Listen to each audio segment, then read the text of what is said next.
Hey y'all, Irix Guy here, and I want to talk about a common problem that plagues anybody that becomes passionately involved with YouTube, and that's the fear of becoming famous. Now, a lot of people they're like, man, I would post a YouTube video, but I don't want my face on the video. Or hey, maybe I just do some like how-to videos where it's just me speaking, but it's a screen share of a computer, and that's perfectly acceptable. I mean, everybody has their own personal comfort level. And it's inappropriate for someone to say, oh man, you got to be face on video. Because really with YouTube you don't.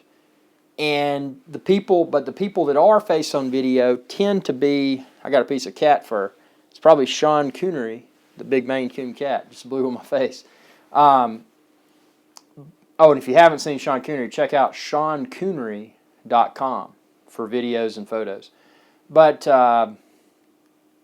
yeah, I wouldn't look at the fear of becoming famous as a deterrent, because it's not like someone becomes famous and they've got to be on all these Hollywood shows and act all snobby and this, that, and the other. But I will say there definitely are perks, and it's something that one may not realize until they hit. And I'm just right now I'm a very small fish in YouTube, but I'm trending. But it's just small things that you notice when you go to random places. People, and it happens a lot, people often say, hey Irix Guy, how are you doing? And I mean, it's, hey, what's up, man? What's your favorite video? That sort of thing. So it's kind of cool to have the virtual recognition, but also the real world recognition when you're in certain environments and people recognize you. And then you actually respond to them and they're like, this is just like a normal dude. There's not a problem, from my perspective, there's not a problem with the fame. And I mean, obviously it does provide perks. Sometimes you walk into a restaurant and it's somewhere you really want to eat, and maybe you forgot to make reservations. But there's been times I've walked into places, even with a reservation or without, and I've often got a table that was just exceptional. And I credit a lot of that to the image of the brand that I've created. And it's not, I'm not saying this to be arrogant, or a lot of people say narcissist. You're a narcissist if you're going to do YouTube. And that's not the case. I mean, ultimately, if someone's going to do YouTube and they're going to do YouTube effectively, they've got to put themselves first if they are the main character. So the way that I encourage people to think about this is, don't think about it as, oh, I'm so-and-so, so-and-so. When you're on camera, you're that character. So what you're doing is you're living the life of this character. Whatever character it may be, and everybody's got their own form of storytelling. And I look at YouTube as being, it's kind of like being an author. You're writing a book. I hate to read. Nothing wrong with people that do. And I'm not trying to sound ignorant by saying that I hate to read.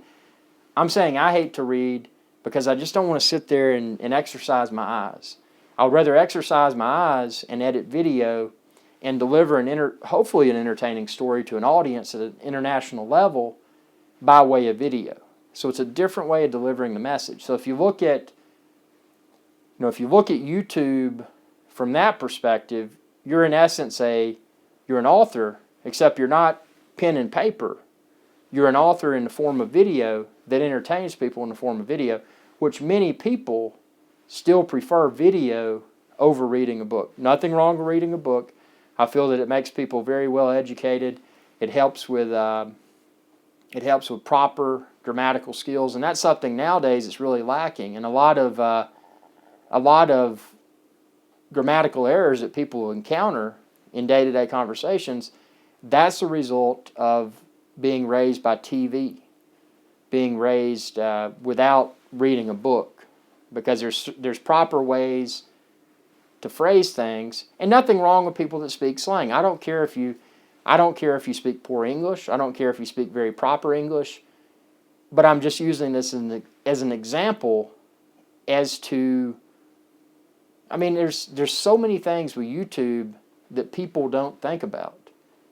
But I feel that if you're passionate about it and you deliver messages and entertainment in a way that's educational, entertaining, inspirational, whatever it may be, but if you do it in a way that's most all the time grammatically correct, in a way that's professional, goofy at times, that's acceptable. But it's something that if someone's involved with that, they shouldn't fear the fame. Because fame is not one's enemy. Fame is something that a lot of people in Hollywood are plagued by. I mean, you look at, insert big name actress or big name actor here. You look at Hollywood, I mean, they've got a unique set of problems. But when you're looking at YouTube, you're your own miniature Hollywood. So you can create and morph the story however you choose to do so. And that's the beauty of it. It's just having a good time. But it's having a good time and being able to concurrently entertain an international audience. And that's an opportunity that in the past, unless you came from a very wealthy family or a family that was connected with politics or acting and that sort of thing, it would be hard to put yourself front and center at an international level.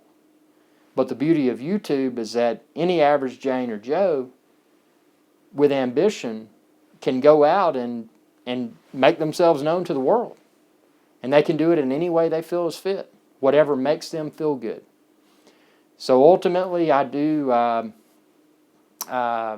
enjoy the feeling of personal accomplishment. And it's not because I'm a narcissist.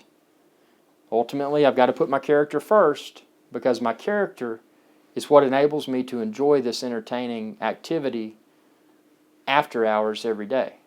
It's the way I unwind. I don't play video games. I watch a minimal amount of TV. But this is how I have fun.